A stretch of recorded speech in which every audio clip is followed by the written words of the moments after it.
বিধানসভা ছেড়ে হারবার যুব কম্পিউটার সেন্টারে পরীক্ষা দিতে এলেন নবনির্বাচিত বাগদার বিধায়ক।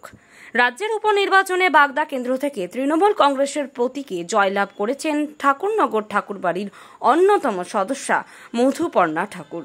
এদিন মধুপর্ণা জানান, বর্তমানে তিনি 1.5 বছরের একটি এডিএফএস কম্পিউটার কোর্স করছেন। সেই কোর্সে পরীক্ষা দিতে এদিন হারবার যুব কম্পিউটার সেন্টারে আসেন বাগদার নবনির্বাচিত বিধায়ক মধুপর্ণা। নির্বাচনে ব্যস্ত থাকার ফাঁকেই অল্প সময় ধরে এই কোর্সের সিলেবাস কমপ্লিট করার পরীক্ষা দিতে কোনো রকম অসুবিধা হয়নি তার। পরীক্ষাও বেশ ভালো হয়েছে বলেও জানালেন তিনি। মধুপর্ণা জানান, মা মমতা বালা ঠাকুর বলেছিলেন বর্তমান যুগের সঙ্গে তাল রাখতে কম্পিউটার কোর্স করার কথা। তাই কম্পিউটারে আইটি এবং এফএ কোর্সে ভর্তি হন মেয়ে মধুপর্ণা।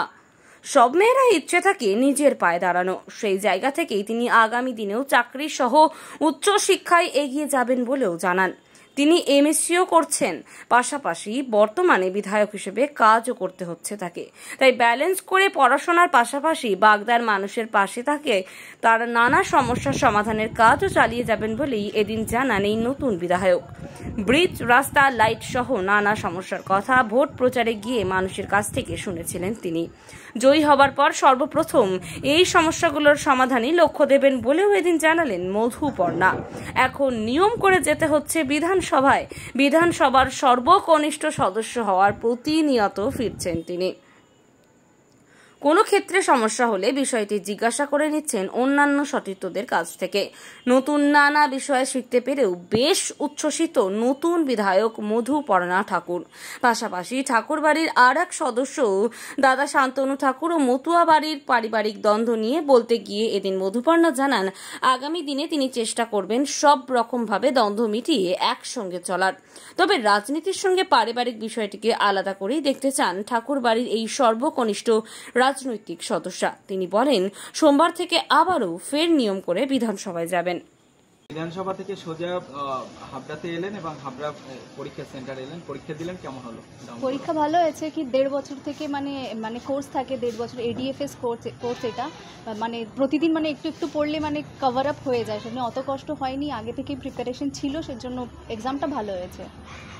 হ্যাঁ, এই মূলত চাকরি পরীক্ষা, চাকরির জন্যই তৈরি হওয়া এটা জাস্ট একটা ছিল কি আজকাল কম্পিউটারাইজড একদম মানে জেনারেশন হয়ে গেছে, সব কিছুই কম্পিউটার। এটা একটা দুটো কোর্স করেছিলাম, মাই সাজেস্ট করেছিল কি আইটি আর এফএটা করে নিতে, সেজন্যই এটা করা।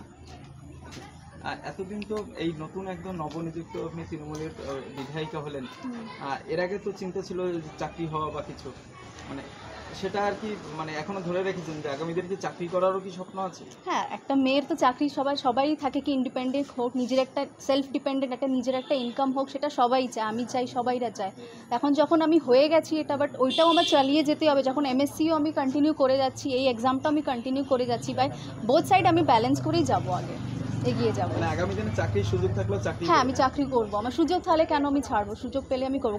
চাকরি পরীক্ষার ফর্ম ফিল আপ করবেন? হ্যাঁ একদমই করবো, করতেই পারি, আমার যদি থাকে, যদি ইচ্ছুক আমি থাকে। যখন এখন তো আমি এখনের বেসিসে বলছি, এখন তো আপাতত আমার কোনো ইন্টারেস্ট নেই চাকরিতে, এমএসসি করবো, পিএইচডি, তারপরে ফিউচারের কথা তো আমি জানি না, ওটা পরে দেখা যাবে। এখন কি আবার বিধানসভায় ফিরবেন? হ্যাঁ, এখন আবার বিধানসভা, সোমবার থেকে আমার অ্যাসেম্বলি আছে, আবার ওখানে যেতে হবে। একদম নবনিযুক্ত যেহেতু বিধায়িকা, বিধানসভায় তো অনেক রুলস, অনেক নিয়ম কানুন বা অনেক কিছু বলার ক্ষেত্রেও কতটা প্র্যাকটিস করতে হয়েছে আপনাকে? প্র্যাকটিস তো এখনও কিছু বলিনি, প্রথম আমি তো এখন ফার্স্ট গেছি, শিখছি, দেখছি, অবজার্ভ করছি, দেখে আমি শিখবো, আগামীতে স্টেপ বাড়াবো আমি আস্তে আস্তে। মানে এখনো মানে প্রশিক্ষণ চলছে বলা চলে? হ্যাঁ চলছে, দেখছি, সব কিছু দেখছি, শিখছি, বড়দের যদি কোনো প্রবলেম থাকে জিজ্ঞেস করি এটা কেন হচ্ছে বা কী হচ্ছে, একটা প্র্যাকটিসের মধ্যে আমি দেখছি, শিখছি। আগামী তাদের সঙ্গে কথা বলা একদম। আপনি কি একদম বিধানসভা একদম কম বয়সী কনিষ্ঠ বিধানসভা? হ্যাঁ আমি একদম ছোট, একদম কম বয়সী। একদম 21শে জুলাইয়ের মঞ্চে আপনাকে বক্তৃতা রাখতে শোনা গেছে, সেখানে আপনারই দাদা শান্তনু ঠাকুর তাকে দাদা বলে সম্বোধন করেছেন এবং আপনার মুখে কিছু নেতিবাচক একদম কথা শোনা গেছে। সেখানে কি আগামী দিনে আপনার হাত ধরে ঠাকুরবাড়িতে যে আমরা দ্বন্দ্ব দেখতে পাই সেটা কি মিটতে পারে? আশা করতে পারি। হাজারলি আমি আগেও বলেছি, আমার দাদা একটা রক্ত সম্পর্ক থেকে যায়, আমার কাকার ছেলে উনি, যদি হয় ইনকেস যদি হয় কি আমরা আপোষে মানে মিলেমিশে থাকতে পারি, সেটা হবে। সেটা কোনো রাজনীতির সাথে লিঙ্ক নয়, ওটা আমাকে নিজেদের ব্যাপার, একটা ভাই বোনের সম্পর্ক, সেই হিসাবে বলছি আমি। একদম প্রতিশ্রুতি দিয়েছিলেন বিভিন্ন, মানে বাগদার এই ভোটের ক্ষেত্রে সব থেকে প্রথম এবং প্রধান কী কাজ থাকবে বাগদাবাসীর জন্য? আমি যখন ক্যাম্পেনিংয়ে গেছিলাম প্রতিটা প্রায় অনেক বাড়িতে যাওয়া হয়েছিল, ওখানে ব্রিজের খুব সমস্যা, রাস্তা, লাইট, জল, এইসব জিনিসের খুব কষ্ট আছে। ওনাদের কথা দিয়ে এসেছি, আমি কথা রাখতে চাই, ওনাদের হয়ে যেন আমি কাজ করতে পারি।